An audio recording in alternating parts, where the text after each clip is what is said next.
जय जिनेंद्र प्यारे बच्चों, जय जिनेंद्र सादरी मुमुक्षु। जैन धर्म फाउंडेशन कोर्स के इस संडे कक्षा में आप सभी का स्वागत है। हम इसी प्रकार हर संडे 4 बजे से लेकर 5 बजे तक हम नियमित तौर पर मिलते हैं, जहां पर हमारा विशेष स्वाध्याय हमारा मूलभूत सिद्धांत जैन सिद्धांत प्रश्नोत्तर माला पर किया जाता है, जहां पे हम द्रव्य, गुण और पर्याय इसकी विशेषता समझते हैं। अभी हमारा चल रहा है पर्याय का टॉपिक। काफी लगातार कई महीनों से हम पर्याय के ऊपर उसके विशेषणों पे हम चर्चा कर रहे हैं और क्लास चला रहे हैं। उसी श्रृंखला में कंटिन्यूएशन में आज हमारे टीचर है पूजा संघवी टीचर फ्रॉम राजकोट। हम उनको आमंत्रण देते हैं और आज की कक्षा शुरू करने का निमंत्रण देते हैं। जय जिनेंद्र टीचर। जय जिनेंद्र सभी को। तो आज की क्लास की स्टार्टिंग हम पहले मंगलाचरण से करते हैं। मंगलाचरण के लिए मैं सिद्धि पारेख घाटकोपर को इनवाइट करती हूँ। सिद्धि हमें देव स्तुति सुनाएंगी। सिद्धि। हाँ, एक सेकंड मैं अनम्यूट करता हूँ। ओके। जय जिनेंद्र। जय जिनेंद्र। मैं हूँ सिद्धि पारेख फ्रॉम घाटकोपर और आप सभी को मेरा सादर जय जिनेंद्र। अब मैं मंगलाचरण शुरू करने जा रही हूँ। अरहंतो भगवंत इंद्र महिता सिद्धाश सिद्धीश्वरा आचार्य जिन शासनो नति करा पूजा उपाध्याय का श्री सिद्धांत सुपाठ का मुनिवरा रत्नात्रय आराधका पंचेते परमेष्ठिनं प्रतिदिनं कुर्वन्तु वो मंगलम। अब हम इस मंगलाचरण का मतलब समझते हैं। इस स्तुति के द्वारा पांचों परमेष्ठी को याद किया गया है। अरिहंत भगवान जो इंद्रों द्वारा पूजित है, सिद्धालय में परिपूर्ण आनंद में रहने वाले सिद्ध परमेष्ठी है, जिन शासन की उन्नति में अग्रसर ऐसे आचार्य मुनिराज है, जैन सिद्धांतों को पढ़ाने वाले उपाध्याय मुनिराज है और रत्नत्रय के आराधक सर्व साधु परमेष्ठी है। ये पांचों परमेष्ठी को मंगल रूप है, शरण रूप है, मैं प्रतिदिन उनको याद कर नमस्कार करती हूँ। बहुत सुंदर सिद्धि। बोलो पंच परमेष्ठी भगवान की जय हो। बहुत अच्छे से सिद्धि आपने मंगलाचरण लिया और उसका अर्थ भी समझा हम सबको। धन्यवाद आपका। जय जिनेंद्र। यस टीचर, हम स्टार्ट कर सकते हैं आगे। Please slide share. तो हमारा अभी का टॉपिक चल रहा है पर्याय। जैसे कि निशित सर ने कहा, काफी महीनों से हम पर्याय में बहुत अच्छा डिस्कशन कर रहे हैं। अलग अलग हमारे टॉपिक्स है। तो आज हम पहले आज मैं सारे बच्चों को बोलूंगी आप प्लीज वीडियो ऑन कर ले और बहुत ही इंटरेक्टिव सेशन हम करेंगे। तो आप मुझे बताइए पर्याय क्या होती है।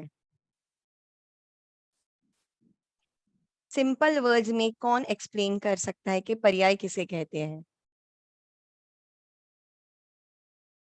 हैंड रेस कर सकते हैं, हम आपको अनम्यूट करेंगे। बहुत सिंपल सा सवाल है, पर्याय किसे कहते हैं।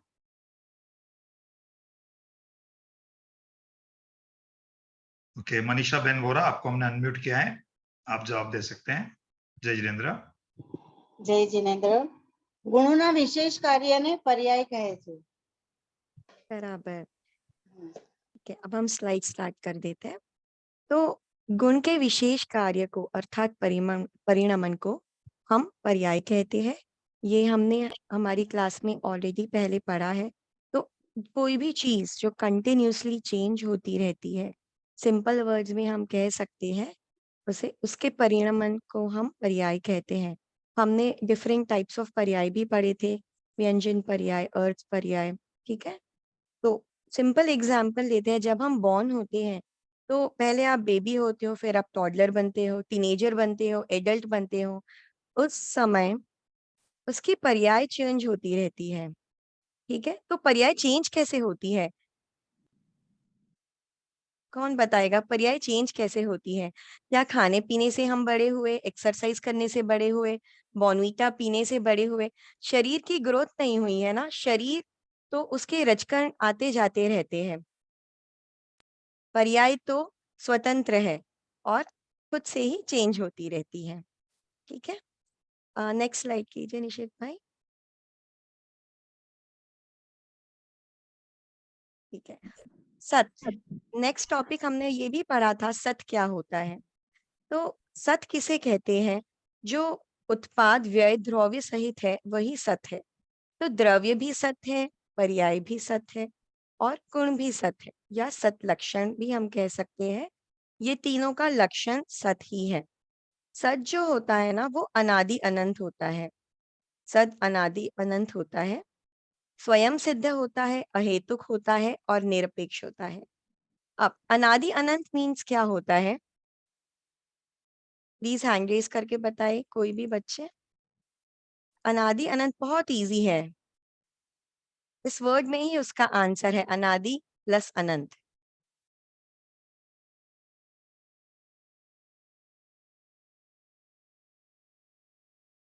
ओके, कोई बात नहीं। जो अनादि से है और अनंत काल तक रहने वाला है, जैसे कि हमारा आत्मा, ठीक है, तो वो अनादि अनंत है। और निरपेक्ष मीन्स जिसे किसी की भी अपेक्षा नहीं हो, जो बिल्कुल भी किसी पे डिपेंडेंट नहीं है। और स्वयं सिद्ध क्या होता है? स्वयं सिद्ध का कोई बोलना चाहेगा आंसर? स्वयं सिद्ध मीन्स क्या होता है? प्लीज अपने हैंड रेज कीजिए। कुछ भी आप जानते हो स्वयं सिद्ध वर्ड के बारे में आप बोल सकते हैं।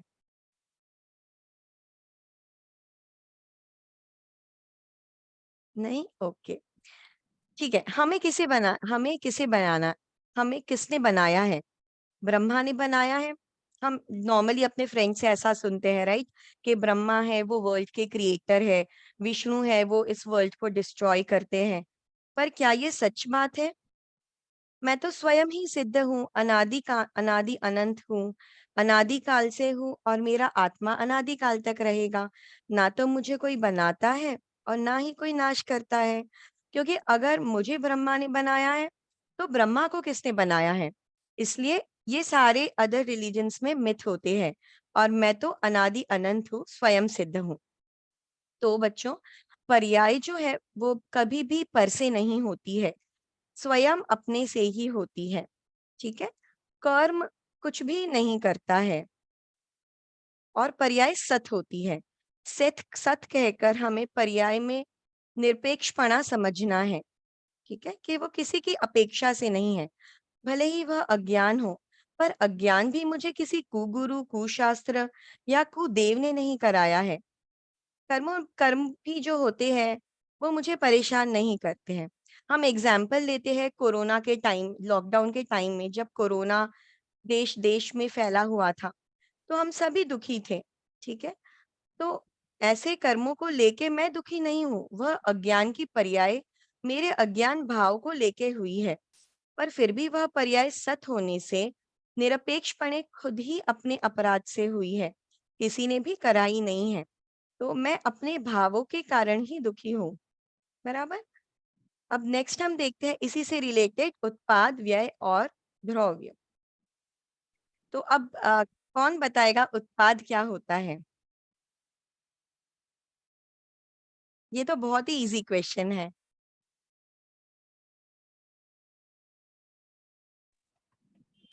बोलिए अंकल नागेंद्र जय जी। जिनेन्द्र। जय जिनेन्द्र। नई पर्याय का उत्पन्न होना उत्पाद है बराबर। और व्यय? और वर्तमान पर्याय का व्यय होना व्यय है और वस्तु का बना रहना वह ध्रुव है। बराबर, बहुत ही अच्छे से आपने हम सभी को समझाया। ठीक है, स्क्रीन में हम देखते हैं, उत्पाद होती है द्रव्य में नई पर्याय की उत्पत्ति को हम उत्पाद कहते हैं। व्यय, व्यय क्या होता है? द्रव्य के पूर्व पर्याय के त्याग को हम व्यय कहते हैं। और द्रव्य मीन्स द्रव्य का कायमपना, नित्यता। और ये जो तीनों होती है ना, उत्पाद, व्यय और ध्रुव्य, इसका सीक्वेंस क्या होता है? कौन बताएगा? पहले उत्पाद होता है, पहले व्यय होता है, कि पहले द्रव्य होता है? हमें बहुत कंफ्यूजन होती है। पहले उत्पाद होता है, फिर व्यय होता है, पहले नई पर्याय में आते हैं कि पहले पुराना छोड़ते हैं, कैसे तीनों का होती है इस तीनों का समय एक ही समय है, तीनों एक ही समय होती है। तीनों एक ही समय बराबर, में। तीनों एक ही समय में होती है। ठीक है, हमने पिछली क्लासों में जब ये टॉपिक पढ़ा था तब हमने ये बहुत ही अच्छा एग्जाम्पल है, कुम्हार और घड़े का ही एग्जाम्पल लिया था, तो उसी को हम कंटिन्यू करते हैं कि मिट्टी का घड़ा है वो कैसे बनता है। वो घड़ा उत्पाद हुआ या उत्पाद व्यय पर्याय के स्वभाव है। मिट्टी की यह पर्याय स्वयं मिट्टी से ही हुई है, उसे कुम्हार तो नहीं बनाता है, और उसी समय उसमें मिट्टी कायम रही है, राइट। वो द्रव्य का द्रव्यपना है। मिट्टी कभी भी उत्पाद या व्यय रूप कभी भी नहीं होती है, वो अपनी पर्याय की उस समय की योग्यता से ही हुआ है, तो यह उसका द्रव्यपना है। वो तो सदा वैसे की वैसे ही रहती है, और हम लोग तो ये मानते हैं कि घड़ा कुम्हार ने बनाया है। वैसे ही विभाव जो आत्मा कर रहा है, वो कोई देव शास्त्र गुरु या कुदेव कुगुरु कुशास्त्र ने नहीं कराए है। विभाव खुद ही अज्ञान के कारण आत्मा करता है, बराबर। तो पर्याय का स्वतंत्रपना हमें समझना है कि पर्याय जो है वो स्वतंत्र है, वो किसी के आश्रय से नहीं है। भले ही वो विभाव हो या विभाव अर्थ पर्याय हो या स्वभाव अर्थ हो, स्वभाव व्यंजन हो या विभाव व्यंजन हो। हमने ये कैटेगरीज पढ़ी थी ना पिछली क्लासों में, कौन सी कैटेगरीज की पर्याय होती है। तो सभी पर्याय स्वतंत्रपणे अपने से ही होती है, पर से नहीं होती। ऐसा तो द्रव्य का सतपना है। ठीक है, अब अब हम ये देखते हैं कि हम पर्याय जो पढ़ रहे हैं इतने टाइम से, इतनी क्लासेस से, तो पर्याय को पढ़ने का, जानने का और समझने का हमें क्या लाभ होता है? क्यों पर्याय इतनी इम्पोर्टेंट है और क्यों इस टॉपिक पे इतना हम स्ट्रेस देते हैं? देखिए, पर्याय की स्वतंत्रता समझने में हमें क्या लाभ होता है? पहली तो ये बात की श्योरिटी हो जाती है कि हमें एकदम श्योरिटी हो जाती है कि मैं मेरे से ही हूँ, मैं पर से नहीं हूँ। मुझे कोई मार नहीं सकता, कोई परेशान नहीं कर सकता, और शरीर चले जाने से, मृत्यु हो जाने से मुझे क्या होता है? फॉर एग्जाम्पल अगर एक्सीडेंट हो जाता है, तो मेरा क्या होता है? मैं तो अनादि अनंत आत्मा हूँ। मैं हूँ अपने में स्वयं पूर्ण, और पर की मुझ में कुछ गंध नहीं। ठीक है, तो देह चले जाता है और मेरा आत्मा दूसरी गति में चले जाता है। इसलिए हमें आत्मा का सतपना समझना चाहिए, तभी हम ये ट्रुथ एक्सेप्ट कर पाएंगे कि मैं जन्म मरण से रहित हूँ। हम हमेशा ये लाइनें गाते हैं जो गुरुदेव की बताई गई है, देह मरे छेहू नथी मरतो, अजर अमर आत्म स्वरूप। इसमें भी गुरुदेव ने हमने यही समझाया है कि देह मरता है, शरीर मरता है, पर मैं तो अजर अमर हूँ, मैं तो आत्मा हूँ, अनादि अनंत हूँ। ठीक है, सो ऐसा सोचने से निशंकपना, निर्भयपना आता है, और ये मेन लाभ है पर्याय को समझने के। मुझे जो प्रत्येक समय हम सभी को रहता है मृत्यु का भय, इससे वो ये समझने से वो टल जाता है। मुझे कुछ हो जाएगा तो, अरे पर मैं तो खुद ही अनादि अनंत हूँ, और जो भी पर्याय में अज्ञान हुआ है वो उसी से हुआ है, पर से तो कुछ भी नहीं हुआ है। और हमें सम्यक दर्शन भी जब होगा तो वो भी अपने से ही होगा, पर से नहीं होगा। तो तेरा जो इस भव में जन्म हुआ है वो तेरी आत्मा की योग्यता थी, इसलिए तू इस भव में आया है। और जो तू इस भव में आत्मसम्मुख होकर, हम ही सभी आत्मसम्मुख होकर अगर पुरुषार्थ करेंगे, तो हमें मोक्ष महल में एंट्री मिल जाएगी, और हमारा अभाव तो कभी होगा ही नहीं, क्योंकि हम तो अनादि अनंत है। तो बेसिकली पर्याय को समझने के बेनिफिट्स है कि निशंकपना और निर्भयपना आती है, जन्म मरण का भय टल जाता है, और हमें आत्मा की सच्ची प्रतीति होती है। ठीक है, एग्जाम्पल हम लेते हैं, जैसे कि आप सब की एग्जाम होती है और आपको 100 आउट ऑफ 100 मिलते हैं, A+ मिलता है, तो क्या 100 आउट ऑफ 100 आपको सर ने दिए? आपको आपके टीचर ने पास नहीं कराया है, राइट? वो तो आपकी योग्यता थी। आपने अपनी योग्यता से वो मार्क्स लाए। चलते चलते कभी कोई स्लिप हो जाता है, किसी ने धक्का दे दिया, तो वो उस समय में वैसा उदय था, पर हम उस समय दुखी हो जाते हैं। कोई निमित्त तुझे कुछ नहीं कराता है, तो स्वयं अज्ञानवश दुखी होता है। इस जगत में भी एक द्रव्य दूसरे द्रव्य का कुछ नहीं कर सकता।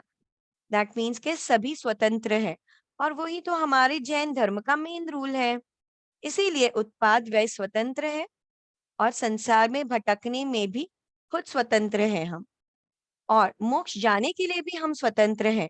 मोक्ष जाने के लिए भी हमें किसी की भी सपोर्ट या किसी पर द्रव्य की हेल्प नहीं लगेगी।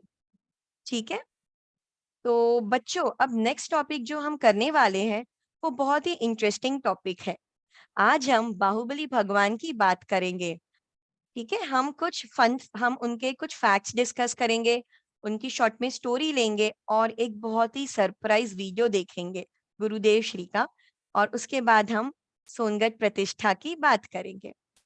ठीक है, तो बच्चों, सी इन द स्क्रीन, बाहुबली भगवान हमारे प्रथम तीर्थंकर ऋषभ देव भगवान के पुत्र थे। ये तो हम सभी को पता है। ठीक है, और बच्चों, आप मुझे ये बताओ कि ये जो प्रतिमा जी है बाहुबली भगवान की, ये श्रवण बेलगोला में है, right? Shravan Belagola is located in Karnataka. तो आपको पता है? अच्छा, आप मुझे बताओ, वीडियो ऑन करके सारे एक साथ हैंड रेज करेंगे कि किसने किसने श्रवण बेलगोला में यात्रा की है। वर्चुअल हैंड रेज नहीं, मुझे सबके फिजिकल हैंड रेज चाहिए वीडियो ऑन के साथ। किसने किसने श्रवण बेलगोला की यात्रा की है?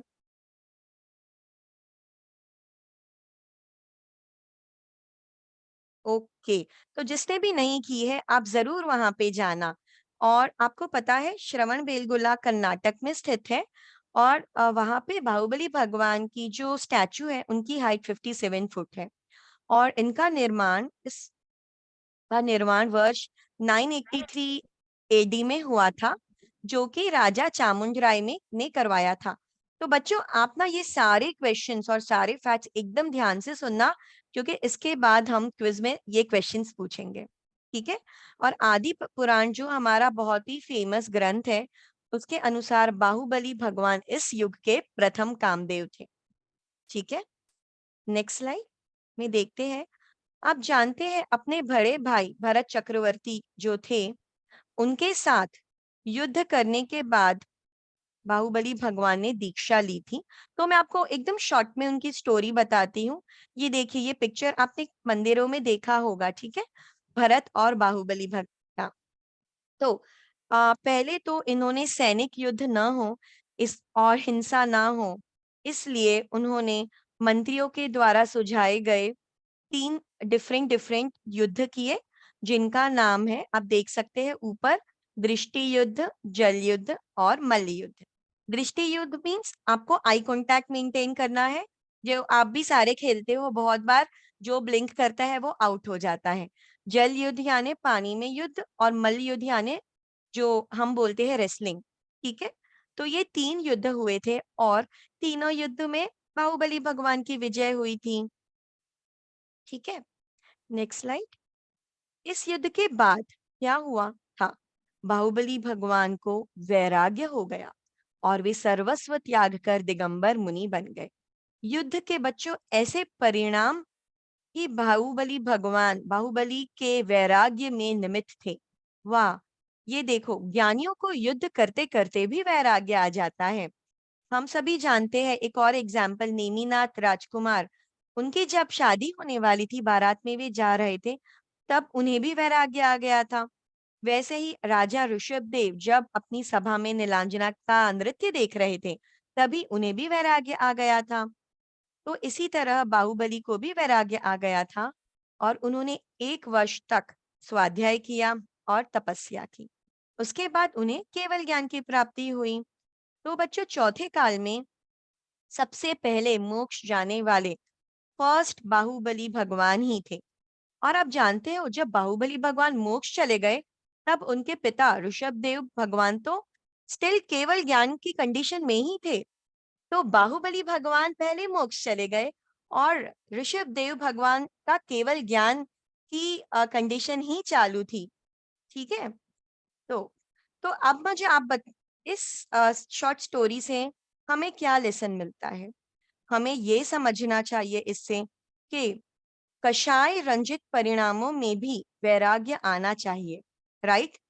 तब भरत बाहुबली का जब युद्ध था वो कषाय रंजित परिणाम ही थे, बट ऐसे सिचुएशन में भी बाहुबली को वैराग्य आ गया। तो हमें भी ऐसा भाव आना चाहिए। एग्जाम्पल, हमारे घर में किसी की डेथ हो जाए, ठीक है, तो ऐसी सिचुएशन में भी हमें वैराग्य आना चाहिए और हमें ये सोचना चाहिए कि अरे संसार तो असार है और शरीर नश्वर है और भोग क्षणिक है। तो युद्ध के मैदान में भी बाहुबली को वैराग्य आया और वो सभी कुछ छोड़ के युद्ध के मैदान के बीच से चले गए। जो राजपाट के लिए भरत चक्रवर्ती जो कि 6 खंड के अधिपति थे, उन्होंने बाहुबली अपने भाई के ऊपर चक्र छोड़ा था, राइट? वो चक्र उनकी प्रदक्षिणा करके वापस भरत चक्रवर्ती के पास आ गया। उनके सामने बाहुबली ने क्या जवाब दिया? बड़ी शांति से उन्होंने कहा कि भाई मुझे राज्य नहीं चाहिए, मैं तो संसार से मुक्त होने जा रहा हूं। और इस प्रकार उन्होंने दीक्षा ली और केवल ज्ञान की प्राप्ति की। और आदि पुराण के अनुसार बाहुबली भगवान इस युग के प्रथम कामदेव थे। अच्छा, आप जानते हैं आदि पुराण की रचना किसने की है? जल्दी से हैंड रेज करिए जिसे भी पता है कि आदि पुराण की रचना किसने की है। ओके, दिव्या बेन को हम अनम्यूट करते हैं। जिनसेन आचार्य जी ने। परफेक्ट, जिनसेन आचार्य जी ने संस्कृत भाषा में आदि पुराण की रचना की थी। ओके बच्चों, अब सब एक सरप्राइज वीडियो के लिए रेडी हो जाओ और एक बार सारे बच्चे इसके बाद अनम्यूट करके बाहुबली भगवान के जय बोलेंगे। तो जल्दी से सारे अनम्यूट कर लो और एक साथ बाहुबली भगवान की जय बोलते हैं। बोलो बाहुबली भगवान की जय जय जय जय। ओके, ठीक है। तो बच्चों, बाहुबली भगवान को केवल ज्ञान हो गया। बाहुबली भगवान हमारे फर्स्ट है जो मोक्ष में पधारे हैं और हमारे सोनगढ़ में भी उनकी प्रतिष्ठा होने वाली है और उसका काउंटडाउन भी स्टार्ट हो गया है, राइट? हम सब वेट कर रहे हैं कि कब हम प्रतिष्ठा अटेंड करें बाहुबली भगवान की, जम्बूद्वीप की। तो चलिए आज हम सब एक साथ यात्रा करने जाते हैं। और पता है आपको हम यात्रा करने कहाँ जा रहे हैं? हम जाएंगे श्रवण बेलगुला बाहुबली भगवान की यात्रा करने। और आप ये जानते हो कि हमारे साथ आज हमारे गाइड बन के कौन आने वाले हैं? हमें जो लाइव श्रवण बेलगुला की बाहुबली भगवान की यात्रा कराएंगे। हमारे साथ पूज्य गुरुदेव श्री आने वाले हैं जो कि हमें लाइव श्रवण बेलगुला के दर्शन करवाएंगे। तो सारे वीडियो मैं आपको दिखा रही हूँ। हम गुरुदेव श्री का वेलकम करेंगे, सारे वीडियो ऑन करके हाथ जोड़ के रहेंगे और कुछ ही सेकंड्स में गुरुदेव श्री हमें ले जाएंगे श्रवण बेलगुला। बोलो परम कृपाणु श्री सद्गुरु देव नो जय हो।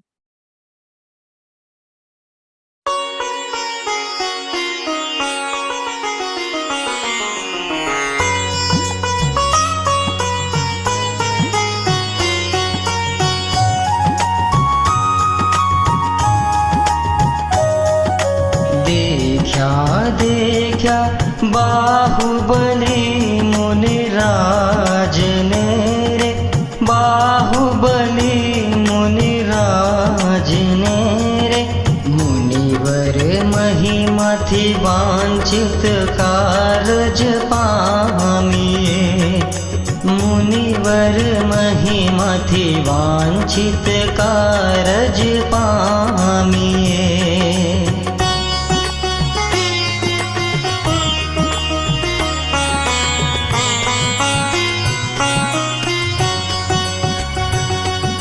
मन पर मुद्रा सोहे बाहुबली देवनी रे, सोहे बाहुबली देवनी रे।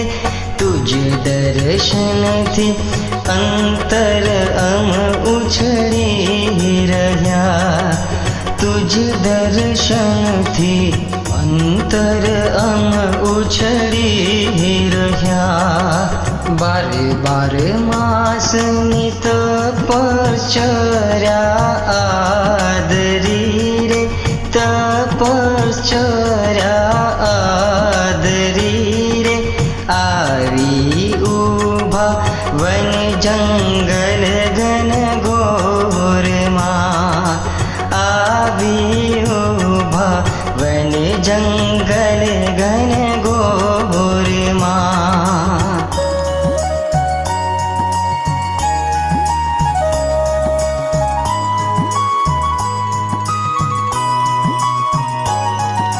वर सेवा महाभाग्य थी पामिए रे, महाभाग्य थी पामिए रे। भव्यों ने अहो भवती पार उतारती, भव्यों ने अहो भवती पार उतारती।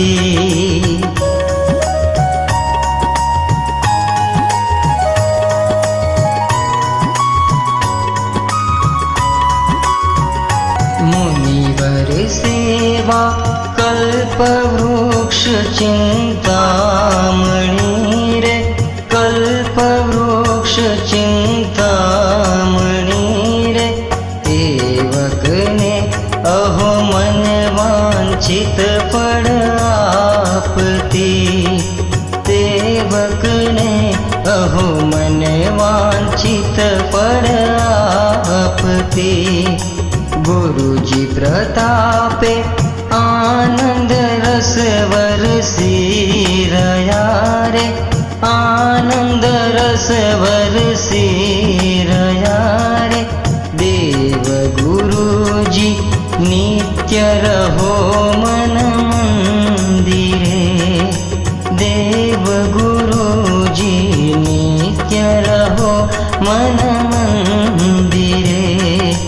देखा देखा बाहुबली मुनिराज ने रे, बाहुबली मुनिराज ने रे। मुनिवर महिमा थी वांछित कारज पामिए, मुनिवर महिमा थी वांछित कारज पामिए। बोलो बाहुबली भगवान नो जय हो। तो बच्चों कैसी रही आपकी यात्रा? आप वर्चुअली भी लाइक कर सकते हैं। मजा आया ना आपको? तो आप रेगुलरली पाठशाला अटेंड करोगे तो आपको बहुत अच्छे अच्छे गुरुदेव श्री के वीडियो और यात्रा के वीडियोस देखने मिलेंगे। ठीक है, चलिए तो अब हम एक सेकेंड, यस। परम उपकारी पूज्य गुरुदेव श्री कांजी स्वामी धर्म प्रभावना उदय, उनके धर्म प्रभावना उदय से स्वानुभूति तीर्थ सुवर्णपुरी सोनगढ़ मध्य में जम्बूद्वीप महा बाहुबली संकुल में बाहुबली मुनिराज की भव्य प्रतिमा की प्रतिष्ठा होने वाली है। तो बोलो बाहुबली भगवान की जय हो। तो बच्चों हम शॉर्ट में बस लेंगे कि कुछ ही महीनों में जो हमारी प्रतिष्ठा होने वाली है उसमें बाहुबली भगवान की तो स्टोरी हमने डिस्कस कर ली। ठीक है, तो अब जम्बूद्वीप क्या होता है? आपने देखा होगा एक पूरा राउंड स्ट्रक्चर जो बन रहा है अराउंड बाहुबली भगवान की स्टैचू, तो वो जम्बूद्वीप है। और हम सब जो, हमारा एड्रेस क्या है, हम सब कहाँ रहते हैं? हम रहते हैं भरत क्षेत्र में। ठीक है, और जो भरत क्षेत्र है वो कहाँ पे है? भरत क्षेत्र है जम्बूद्वीप के अंदर। ठीक है, मैं आपको एकदम शॉर्ट में बताऊंगी कि जम्बू द्वीप में भरत क्षेत्र लोकेटेड है, जहाँ के हम सब रहते हैं। और सिमंदर भगवान कहाँ रहते हैं? कौन हैंड रेस करके बताएगा सिमंदर भगवान कहाँ रहते हैं? कोई बच्चे हैंड रेस करके बताएंगे? सिद्धगढ़ आपको अनम्यूट किया है। विदेह क्षेत्र में रहते हैं सिमंदर भगवान। Very good. यस, और वेरी गुड। ये बताओ मनुष्य कहाँ रहते हैं? उसे अच्छा, उसे कौन सा द्वीप कहते हैं हम? ये बता। तो भरत क्षेत्र वाला आंसर तो मैंने बता दिया था। उसे हम कौन सा? जम्मू द्वीप। अच्छा, और कोई आंसर देगा? उसे हम कौन सा द्वीप कहते हैं जहाँ के मनुष्य रहते हैं? जम्बू द्वीप। ढाई द्वीप। Very good. और आप जानते हो ढाई द्वीप को हम अधिद्वीप भी कहते हैं, जिसमें मनुष्य रहते हैं। और उसके बाहर कौन सा द्वीप है जहां पर कोई भी मनुष्य, कोई भी एरोप्लेन, रॉकेट, एस्ट्रोनॉट भी नहीं जा सकता? वो कौन सा द्वीप है? जल्दी से मुझे बताओ, कौन सा द्वीप है? परम बताएगा। ओके, कौन सा द्वीप है जहां हम नहीं जा सकते? रॉकेट में भी। नंदीश्वर द्वीप। Very good. और नंदीश्वर द्वीप में कौन जा सकता है? देव।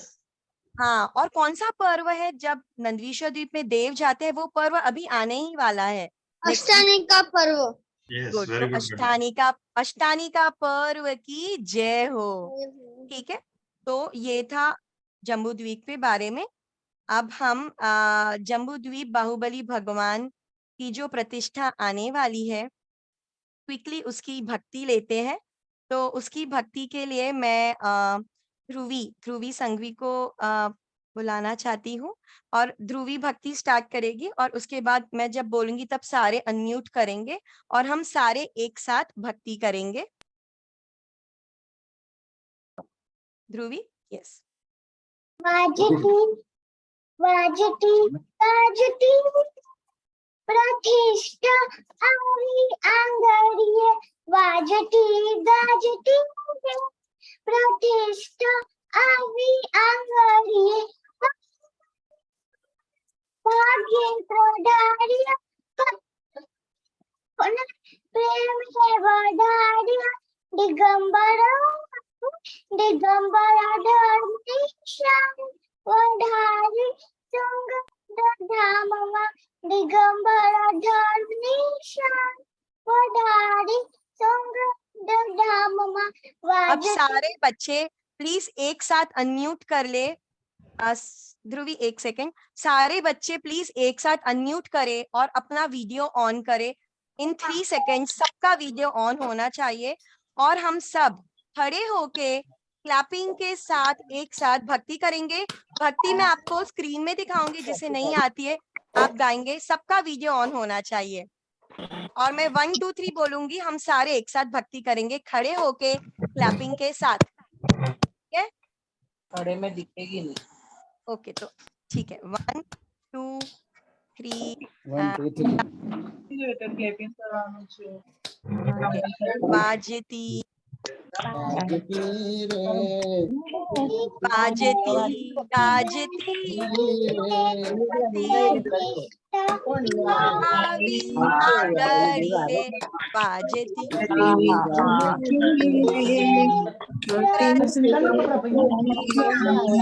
आंगड़िए बाहुबली सुहाना के पधारी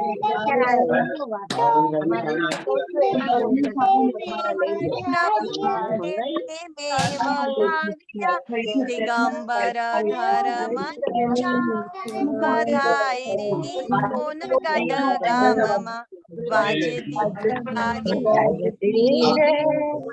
प्रतिष्ठा मी आंगणीये वाजती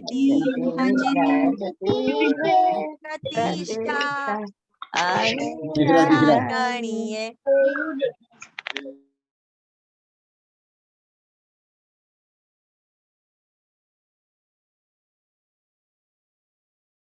सबने बहुत अच्छी भक्ति की। वाजती गाजती रे प्रतिष्ठा आवी आंगणीये। हम सभी प्रतिष्ठा का वेट कर रहे हैं। बोलो बाहुबली भगवान नो जय हो। एक हम जिनवाणी स्तुति ले लेते हैं। निज निधि निज में बताई, वह अनंत उपकार है। इसके लिए जिनवाणी माँ को वंदना शत बार है। अब ये हम आमंत्रण देंगे हमारे सोनभद्र के माननीय मचनकार श्री अतुल भाई कामदार कि वो आज की 10 मिनट की स्पेशल क्लास ले। अतुल भाई कामदार, जय जिनेंद्र। जय जिनेंद्र सभी को।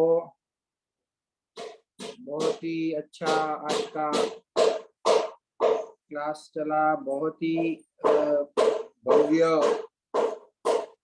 बिल्कुल की हमने पूज्य गुरुदेव श्री के संग यात्रा की। अद्भुत लाहो हो पूज्य गुरुदेव जिस कार में विहार करते थे उस कार का नाम था मंगलवर्धिनी। उस कार का नाम था मंगलवर्धिनी, जिसमें गुरुदेव ने श्रवण बेलगुला की यात्रा की और जो भी गांव में जाते थे उसी कार में गुरुदेव बैठते थे। आज भी वो कार अगर कोई देखना चाहे तो सोनगढ़ में है, उसके गैरेज के अंदर में हिफाजत से रखी है, जिस कार का नाम था मंगलवर्धिनी। ऐसी अद्भुत पूज्य गुरुदेव श्री ने 1000 मुमुक्षुओं के साथ दक्षिण की यात्रा की थी और जिसमें श्रवण बेलगुला बाहुबली मुनिराज की यात्रा पूज्य गुरुदेव श्री ने की थी।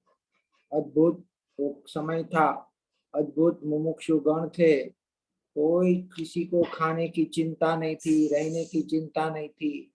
क्या अगवड़ता, क्या सगवड़ता, कैसा होगा, ठंडी वर्षा गर्मी, कोई चीज की किसी को कोई चिंता नहीं थी। एक ही लोगों में उत्साह था, एक ही उत्साह था, गुरुदेव गुरुदेव गुरुदेव माता जी। ऐसा अद्भुत लोगों में भक्ति भाव था।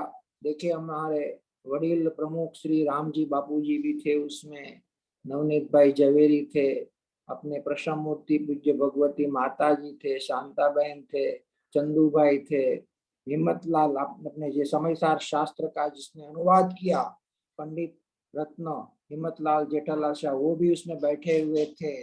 कई अग्रगण्य उद्योगपति करोड़ोंपति साधर्मी मुमुक्षु गुरुदेव के पैर के पास बैठे हुए थे। देखो कितनी कितनी विनम्रता थी, कितनी अर्पणता थी, कितनी भक्ति थी। क्योंकि उस वक्त जो सरदार था, जो नायक था, जो सर्वश्रेष्ठ जीव था, वो गुरुदेव का था।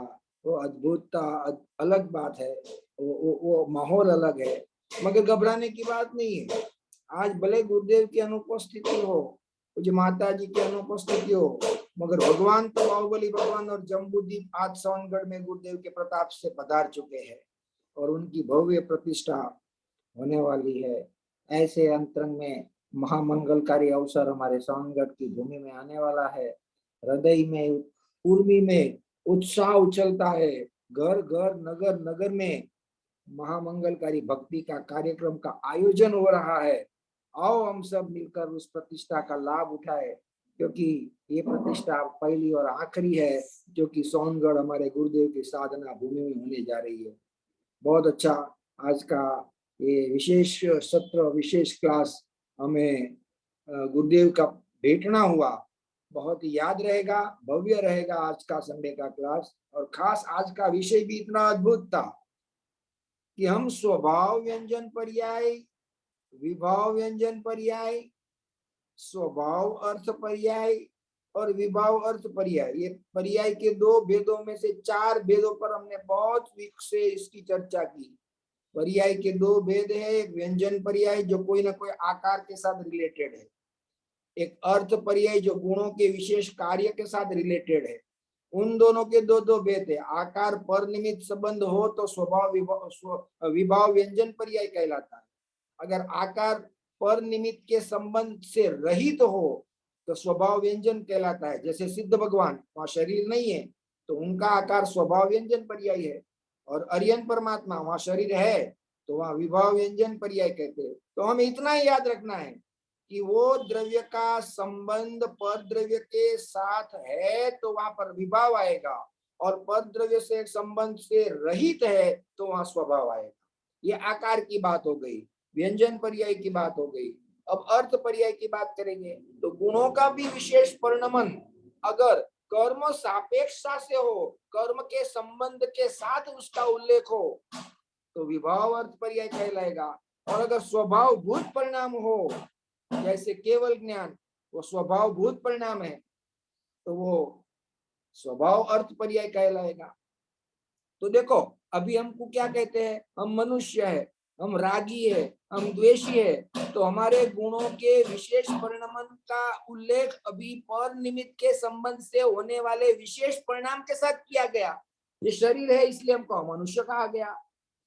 ये तिर्यंश है, उसमें आत्मा, अगर कोई गाय का, भैंस का, बिल्ली का, तो उसको हम तिर्यंश कहेंगे। तो तिर्यंश कहने में आया, अरे भगवान आत्मा आत्मा है मगर उसका वर्तमान में तिर्यंश गति है तो हम उसको तिर्यंश कहेंगे। मनुष्य गति है तो मनुष्य कहेंगे, देव गति है तो देव कहेंगे, नरक गति है तो नरक कहेंगे। तो पर निमित्त के संबंध से आत्मा का वर्तमान जो भव है उसमें जो आकार है वो विभाव व्यंजन कहलाएगा। और जो राग द्वेष के परिणाम है, हर्ष शोक के परिणाम है, वो स्वभाव भूत नहीं है, पर निमित्त के संबंध के सद्भाव में होने वाले, निमित्त नैमित्तिक संबंध से सद्भाव से होने वाले ये विशेष परिणाम है, तो उसको विभाव अर्थ करते कहते हैं। तो पर निमित्त के संबंध से होने वाले आकार के और गुणों के पर्यायों को विभाव कहते हैं, और पर निमित्त के संबंध से रहित आकार की पर्याय और गुणों के विशेष कार्य के पर्याय को स्वभाव कहते हैं। अब इतना तो हमने 3-4 हफ्ते से सुना, पढ़ा, अच्छी तरह से समझ में भी आ गया। अब हम बहुत ही मुख्य पॉइंट पर आज हमने चर्चा की कि ये जो विभाव अर्थ पर्याय है ये क्यों होता है, और विभाव अर्थ पर्याय कैसे हो, क्यों हुई, और स्वभाव अर्थ पर्याय कैसे हुई। क्या कुदेव, कुगुरु और कुशास्त्र का संपर्क करने से हमारे गुणों का विभाव परिणमन हुआ? तो कि नहीं। क्यों? क्योंकि पर्याय में एक सत नाम का लक्षण है जो गुण में भी है, द्रव्य में भी है। वो सत लक्षण से द्रव्य, गुण और पर्याय तीनों भी किसी के भी गुलाम नहीं है, किसी के भी अधीन नहीं है, किसी के द्वारा परिणमाए नहीं जाते हैं। स्वतंत्र अपने से द्रव्य अनादि अनंत रहता है, गुण अनादि अनंत रहता है, और उसके पर्याय में इतनी एक स्पेशलिटी है, एक स्पेशलिटी इतनी है कि अगर वो पर्याय पर का संग करे तो विभाव रूप से परिणमती है, और अगर आत्मा का संग करे तो स्वभाव भाव रूप परिणमती है। तो उसने अनादि से, मेरे आत्मा ने अनादि से आत्मा का संग नहीं किया और पर का संग किया है, तो वो विभाव रूप से परिणमता है। तो ये विभाव रूप से परिणमना भी कोई पर के कारण से नहीं है। अपने आत्मा को भूलकर, अपने आप को भूलकर, अपने न्यायक स्वभाव को भूलकर वो पर में अज्ञानता से तन्मय हुआ है, तो विभाव रूप परिणमता है। तो विभाव रूप परिणमन और स्वभाव भूत परिणमन दोनों भी स्वतंत्र है। कोई पर द्रव्य ने मुझे संसार में घुमाया नहीं है, और कोई सच्चे देव शास्त्र गुरु ने मुझे मोक्ष ले जाकर बिठाया नहीं है। मोक्ष में जाने के लिए भी मैं स्वतंत्र हूँ और चार गति में घूमने के लिए भी स्वतंत्र हूँ। अब मुझे क्या करना है, चार गति में घूमना है या मोक्ष में जाना है, ये मेरे अधीन है। मेरी प्रगट पर्याय वर्तमान में आत्मा का संबंध करेगी तो मोक्ष मार्ग में दाखिल हो जाऊंगा, अगर वो पर का मैं संग करूंगा तो चार गति में घूमूंगा। तो पूज्य बैंश्री के वचनामृत बोल में भी आया है कि भविष्य का चित्रामण कैसा करना ये तेरे हाथ की बात है। तो अब मुझे चार गति में घूमना है या आत्मा में खेलना है, आत्मा में रमणता करना है, ये मेरे ऊपर है। तो आज का टॉपिक इतना इंपॉर्टेंट था कि मैं सत हूँ। सत जो होता है वो किसी से बनाया नहीं होता, वो तो उसको सत नहीं कहते। तो हमें किसी ब्रह्मा ने, विष्णु ने बनाया नहीं है, और जब किसी ने बनाया नहीं है तो मेरे को कोई नाश भी नहीं कर सकता, क्योंकि मेरा द्रव्य का सतपना, गुण का सतपना और पर्याय का सतपना ये अनादि अनंत है, तो किसी के अधीन मेरा द्रव्य नहीं है। और इसलिए गुरुदेव श्री ने शासन काल में 45 साल में हजारों बार कहा, समय सार शास्त्र की तीसरी गाथा का आधार लेकर, कि एक द्रव्य दूसरे द्रव्य का कुछ नहीं कर सकता। ध्यान से सुनना। और आज का हमारा टॉपिक भी यही विषय पर था कि मैं सत हूँ, अनादि अनंत हूँ। मुझे अपने कार्य के लिए दूसरों की राह देखनी नहीं पड़ती, मुझे अपने कार्य के लिए किसी के सामने देखना नहीं पड़ता। हाँ, निमित्त होता है। सच्चा देव शास्त्र गुरु मोक्ष में ले जाने के लिए निमित्त होते हैं, और कुदेव कुगुरु उसको शास्त्र 4 गति में घुमाने में निमित्त होते हैं।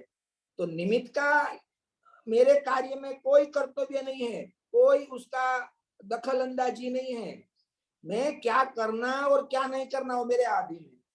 मुझे मोक्ष में जाना है तो सच्चे देव शास्त्र गुरु का सानिध्य लेना पड़ेगा, और अगर 4 गति में घूमना है तो कुदेव गुरु कुशास्त्र तो पुकार पुकार के कहते हैं आ जाओ इधर, आ जाओ इधर, और हम हंसते हंसते मौत के मुंह में जाते हैं कि नहीं जाते हैं। कुदेव गुरु कुशास्त्र को बहुत अच्छा समझाते हैं, बहुत अच्छा सुनाते हैं, बहुत मजा आता है, बस हम फंस जाते हैं उसमें और चले जाते हैं उनके सानिध्य में, और फिर घूमते हैं चारों गति।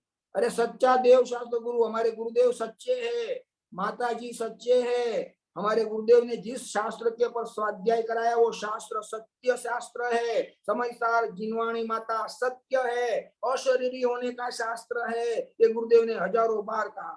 जब उनको शास्त्र मिला था दामनगर में, तब गुरुदेव ने पुकार के कहा था कि अशरीरी होना है तो ये शास्त्र है। तो हमारे पास सच्चा शास्त्र है, सच्चे गुरु है, और सिमंदर भगवान, महावीर भगवान, ऋषभदेव भगवान आदि 24 जिनेंद्र और सिमंदर भगवान जैसे सच्चे देव हमारे सानिध्य में है। अब हमें काय का डर है? मेरा मृत्यु तो है नहीं, तो फिर कौन सी गति में घूमना है? पंचम गति में जाना है या चतुर्गति में घूमना है? अब मुझे निर्णय करना है। अब दोनों भी है, कुदेव कुगुरु कुशास्त्र भी है, और सुदेव सुगुरु और सुशास्त्र दोनों भी है। मोक्ष मार्ग भी है और संसार मार्ग भी है। अब आपको दुखी होने के लिए इधर जाना है या सुखी होने के लिए इधर जाना है, ये निर्णय हमें अभी करना है। अभी करना है, घंटे के बाद भी नहीं, कल भी नहीं, परसों भी नहीं, अभी ये क्लास में, ये सेशन में, अभी इसी वक्त 4:45 हुई है, अभी निर्णय करो। 4:45 होने आ रही है, अभी निर्णय करो कि मुझे कौन सी दिशा में जाना है, संसार मार्ग में जाना है या मोक्ष मार्ग में जाना है। सभी हाथ ऊपर करो, किसको किसको कहाँ जाना है? संसार मार्ग में जाना है या मोक्ष मार्ग में जाना है? कुदेव गुरु कुशास्त्र के पास का सानिध्य लेना है या सच्चे देव शास्त्र गुरु? दोनों भी विद्यमान है अभी हमारे पास, दोनों भी विद्यमान है। Very good. देखो सभी ने कहा हमारे मोक्ष में जाना है, तो देव शास्त्र गुरु हमारे सामने है, ढूंढने जाने का नहीं है। हमारा सोनगढ़ हमारे सामने है, हमारी तीर्थ भूमि निर्वाण भूमि समेत शिखर हमारे सामने है। पालितान, शत्रुंजय, गिरनार, चंपापुरी ऐसे भव्य तीर्थ क्षेत्र, निर्माण क्षेत्र, सिद्ध क्षेत्र हमारे साथ है। सोनगढ़ जैसी साधना भूमि हमारे साथ है। गुरुदेव के 30 साल तक चले उतने 9000 गुरुदेव के प्रवचन हमारे पास है। प्रतिदिन अगर हम रोज 2 घंटा निकाले तो 30 साल हो जाएंगे, उतना हमारे पास स्टॉक है। तो क्या करना क्या नहीं करना ये फैसला करना है। तो देखो शिक्षण वर्ग में ये निर्णय करना है कि मुझे क्या करना है। तो देखो आज का अद्भुत विषय था, आज का क्लास भी अद्भुत था कि भविष्य का चित्रामण कैसा करना वो मेरे हाथ की बात है। मेरा आत्मा मेरे साथ है, मेरे देव शास्त्र गुरु का मुझे योग है। तो मैं संकल्प करूं कि मैं अपने इस जो स्वभाव पर्याय है उसका व्यय करूं और उत्पाद स्वभाव अर्थ पर्याय का करूं। यही मेरा पुरुषार्थ है और यही मेरा संकल्प है। जय जिनेंद्र।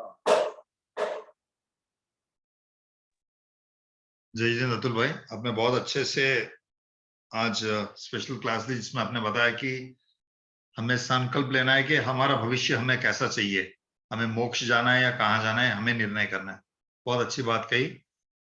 अब बच्चे लोग, आप जिसका इंतजार कर रहे हैं बेसब्री से, आप सभी का फेवरेट मेंटीमीटर राउंड शुरू होने जा रहा है। मैं आमंत्रण करूंगा VIP team to start the Mentimeter round. जय जिनेंद्र प्यारे बच्चों, the link for the Mentimeter chat box में है। लिंक मेंटीमीटर के लिए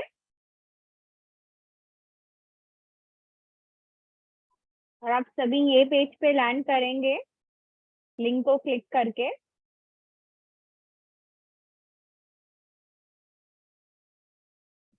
आपके स्क्रीन पे ये पेज दिखेगा।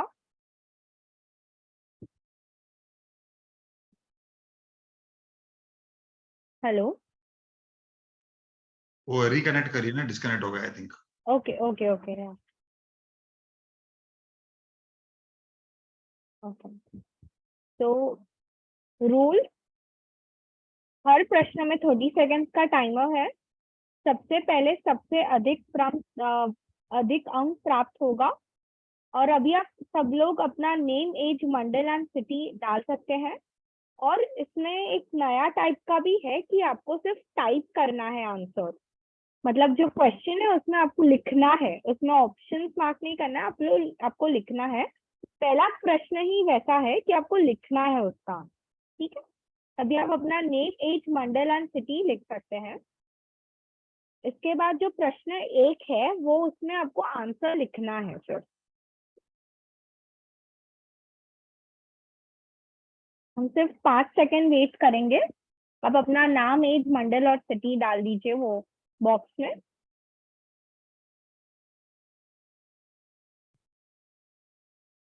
अभी हम स्टार्ट करेंगे और पहला प्रश्न आपके स्क्रीन पे, इसमें आपको टाइप करना है प्रश्न। इसमें है, इस युग में सबसे पहले मोक्ष जाने वाले कौन थे? मिस ने आज पूरे सेशन में स्पेसिफिकली बताया था कि इस युग में सबसे पहले मोक्ष जाने वाले कौन थे, मिस ने बताया था, और उस पर स्टोरी भी ली थी मिस ने। आपको लिखना है आंसर इसमें।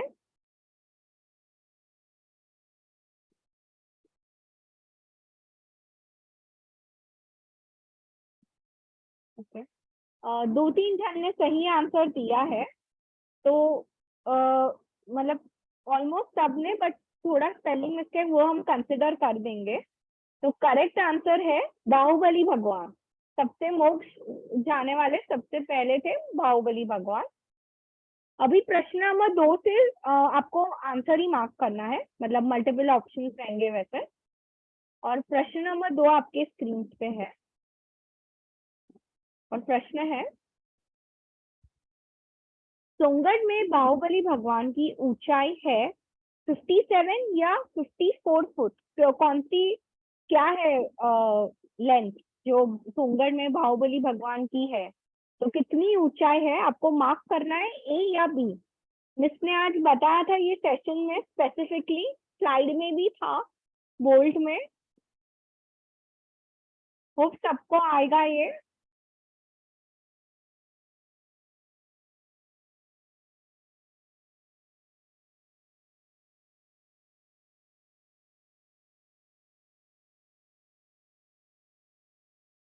विधि, ये बाहुबली भगवान श्रवण बेलगोड़ा की बात हो रही है या सोनगढ़ की हो रही है? नहीं, सोनगढ़ की। और स्क्रीन में हमने ये बताया था कि श्रवण बेलगोला के बाहुबली भगवान 57 फुट के।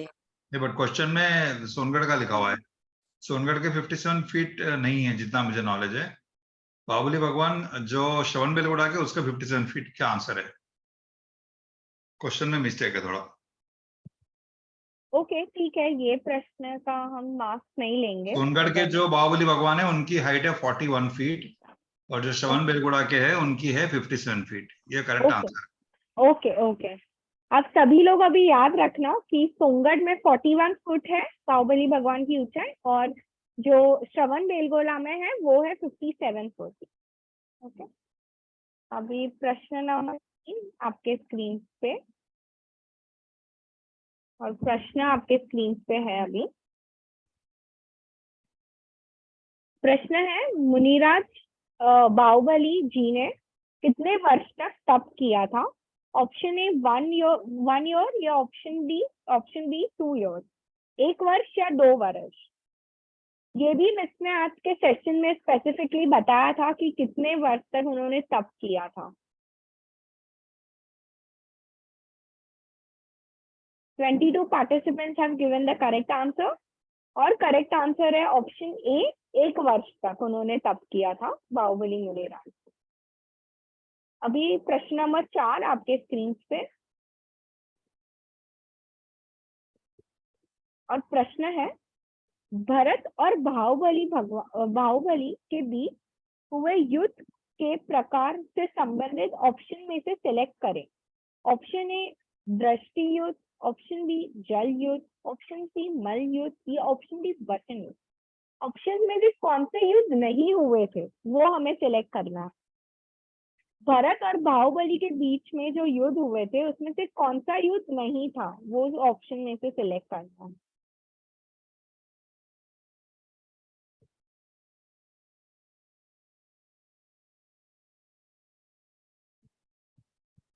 Six participants have given the correct answer और करेक्ट आंसर है ऑप्शन डी वचन युद्ध। जो नहीं हुआ था दृष्टि युद्ध, जल युद्ध और मल युद्ध हुआ था। मिस आप कुछ बोलना चाहेंगे इसमें? नहीं, क्वेश्चन में ऐसा लिखा है भरत और बाहुबली के बीच हुए युद्ध के प्रकार से संबंधित ऑप्शन सेलेक्ट करें। तो दृष्टि युद्ध, जल युद्ध, मल युद्ध तीनों हुए थे, हाँ, वचन युद्ध नहीं हुआ। तो क्वेश्चन का फ्रेमिंग रॉन्ग है। इसमें एक्चुअली मल्टीपल सिलेक्शन का ऑप्शन देना था बच्चों को, तो वो तीनों आंसर सेलेक्ट कर लेते, दृष्टि, जल और मल। क्वेश्चन का फ्रेमिंग रॉन्ग है और कुछ नहीं। मिस बट आंसर में वचन युद्ध ही दिया था जो आपने। युद्ध Okay. कौन सा नहीं हुआ था, तो द राइट आंसर इज वचन युद्ध। Okay okay miss. अभी प्रश्न नंबर 5।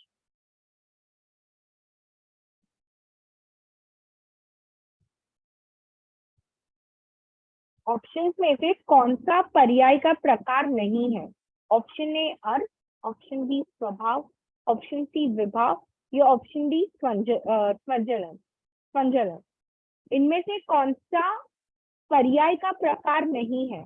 अर्थ, स्वभाव, विभाव या स्वंजलन, कौन सा नहीं है प्रकार?